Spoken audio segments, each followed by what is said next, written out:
I guess we should begin with David Hale, at a David Hale joint, both on Twitter and Blue Sky, and apparently Threads too. Can't use all of them, man. It's too hard. Congratulations on your Philadelphia Eagles winning a Super Bowl. I like that's kind of an old school cap there, sir. Yeah. I'm a big fan of the Kelly Green. I like to go old school. I got my old Ron Jaworski jersey in the closet. Oh my gosh. Oh, Jaws was tremendous.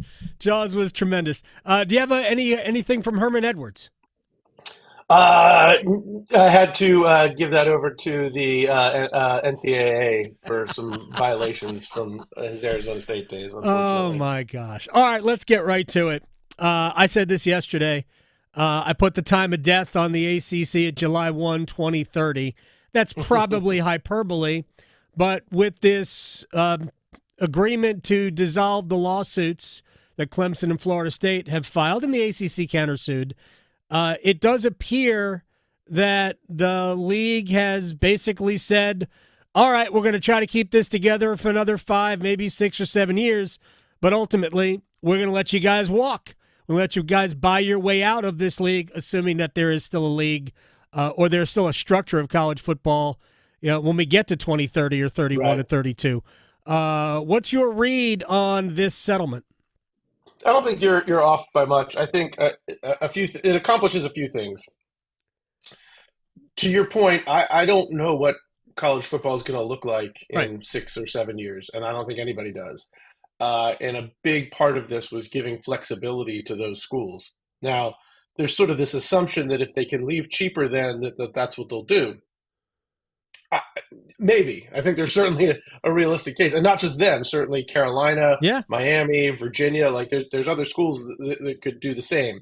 The question, I think, will be at the time, what does the landscape look like? Are we moving to super leagues? In which case, there's a bunch of teams that are probably going to be figuring things out and a bunch of leagues that are going to be caving. Are we staying somewhat in the structure that we're in now? In which case, you got to do the math of, does it make sense for us to go to another league and potentially take less money in those other leagues to be a part of a bigger league that's more competitive, or to stay in the ACC where maybe you have better chance to get to the playoff every year? Like right now, in today's landscape, if the money is close, which it will be under this new settlement, I think Clemson and FSU are better right where they are, because look at a school like Oklahoma and what happens when you take more money to go to the SEC. And here's the thing. Clemson and FSU aren't going to get Oklahoma money to go to the SEC. If the SEC was to even welcome them, which is an if, it would be at some lower percentage of the total, certainly not network money and some of the other stuff. So right now, if you're within a few $1 million of what the SEC schools are making, and you have an easier path to the playoff, and you don't have to pay a buyout, you're much better where you are right now. How much different does the scenario look in 2030, 2031, whatever, than it does now? To me, that's the big question. So saying for sure it's all over in 2031 or 2030, I don't know. But what this does do is give Clemson and Florida State a runway to get to gauge where the wind is blowing, and does the same for all these other schools. It gives them a runway to prepare for a very uncertain future. Yeah, and when I tweeted this out, David Hale from ESPN is joining us here on the Adam Gold Show. When I tweeted this out yesterday, the time of death, my friend Mike DeCourcy, you know very well, said, where are they going? And that is the point, right? Are they going to go to? I think there's more of a chance that a Florida State would have, an interested party in the Big Ten, maybe, than in the Southeastern Conference. And who knows how all of those things work. But I am with you in that, or at least, I've been saying this for a while.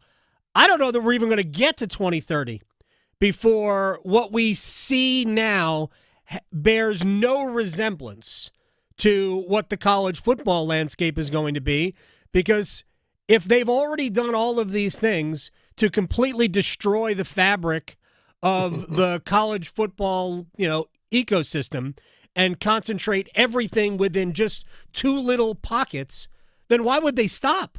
They'll go further with a super league for even more money concentrated on just not a handful, but maybe 50 no more than 60 schools divvying up billions as opposed to a lot more schools. So I just think that we're headed for an area where we don't even recognize it. It will be professional sports. It'll actually look more like, I think, European soccer than it will anything else. That's exactly the comparison point that I have been hearing from folks inside college sports for 5 years now.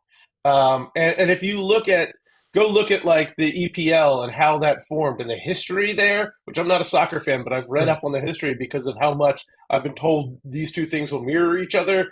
Boy, there's a lot of similarities in how that worked. And it basically, two things were realized: that the rich folks realized that if we all band together, we have a lot of control and can generate a lot of money. And the poor folks are holding us down. So we need a way to separate from the anchor weighing us down and maximize our return on all of us together. And the fact of the matter is that college sports, much like English soccer was before this incarnation, was sort of so anachronistic in a modern business environment. And a lot of us are going to say, man, that sucks. But the fact of the matter is money talks, man. Straight cash, homie. Yeah, it's funny because I've become a huge fan of the Premier League and English football, but also, the whole European system.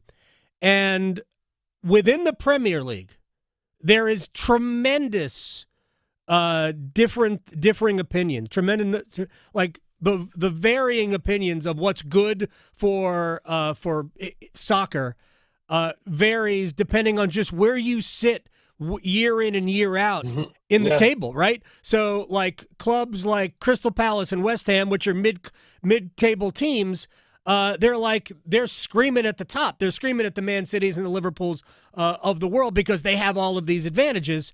Right now, we have a system within the SEC where they're kind of on level footing, Vanderbilt and Alabama. But at some point, they may not be, right?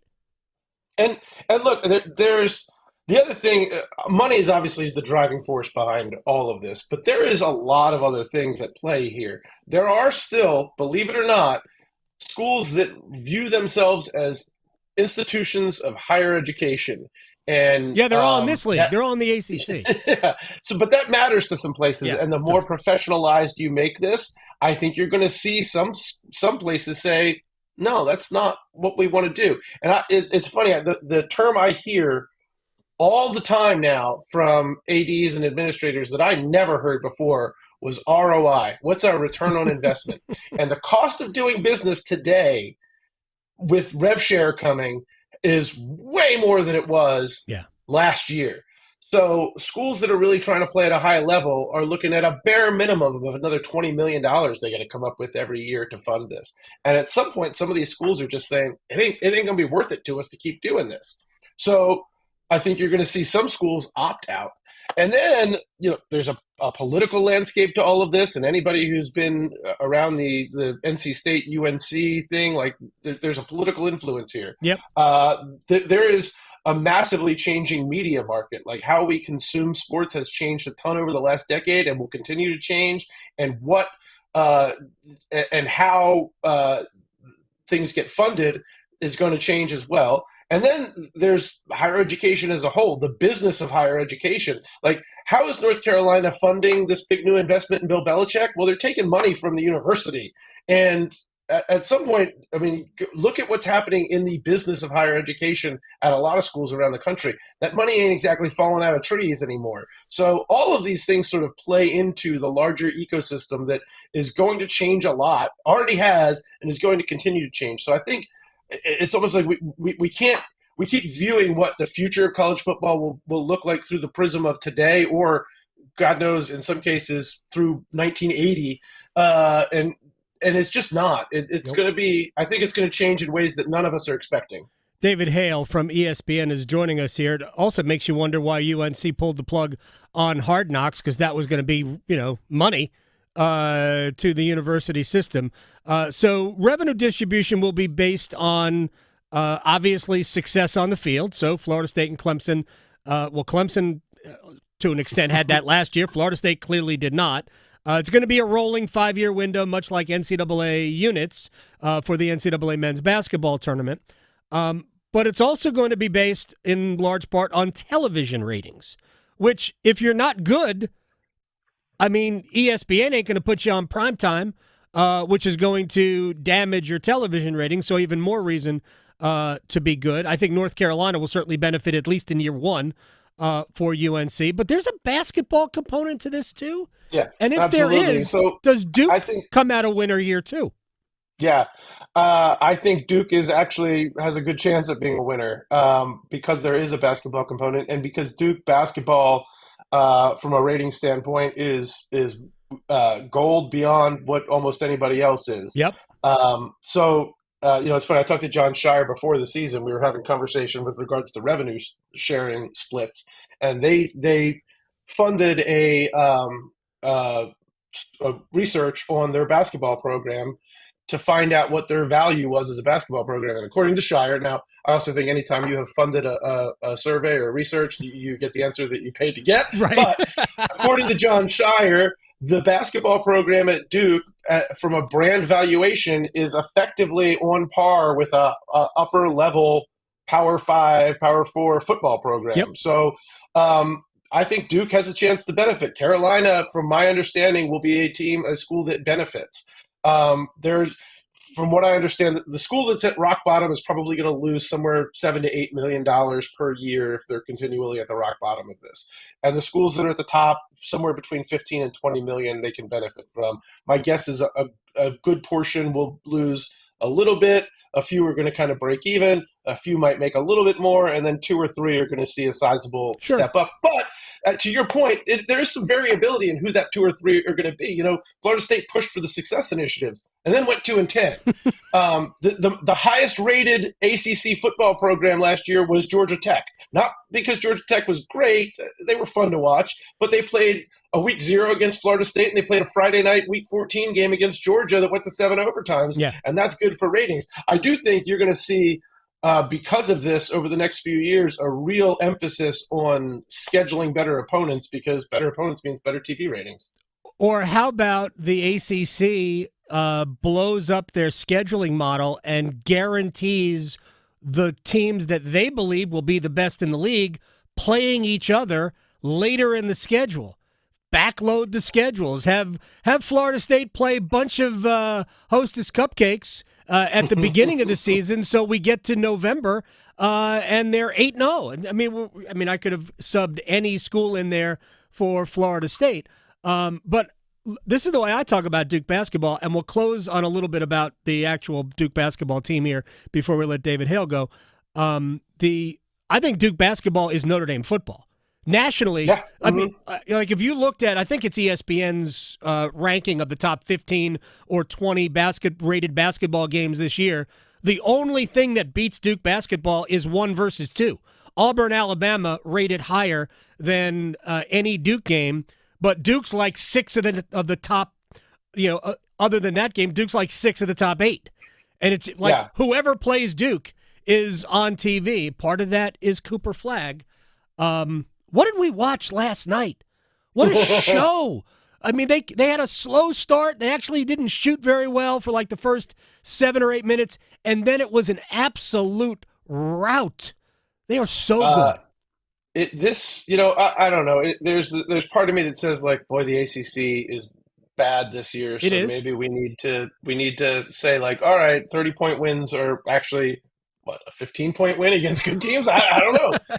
But this is John Shire talked about this last night, about how he views his primary job as the head coach is roster building, roster construction. Right. And I thought that's just such an important thing to take away from how he has addressed building this specific team. I mean, he had an idea 2 years ago, basically, of exactly how he wanted to construct this team. And it's worked out brilliantly because they play so well together. You have a great mix of like lottery pick freshmen and really strong leaders, veteran leaders who play their role really well. And look, Cooper's one of the short list of guys that has exceeded the hype. And he's not flashy in the way Zion was flashy there.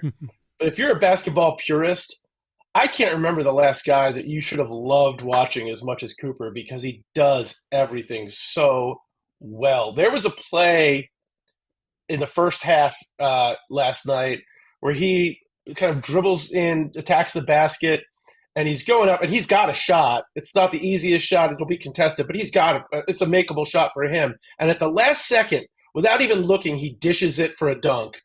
And it's just like, how many guys do that? And you look at his stat line last night, and it's just unreal. And you think, boy, I feel like I just started watching him, and that was his last game.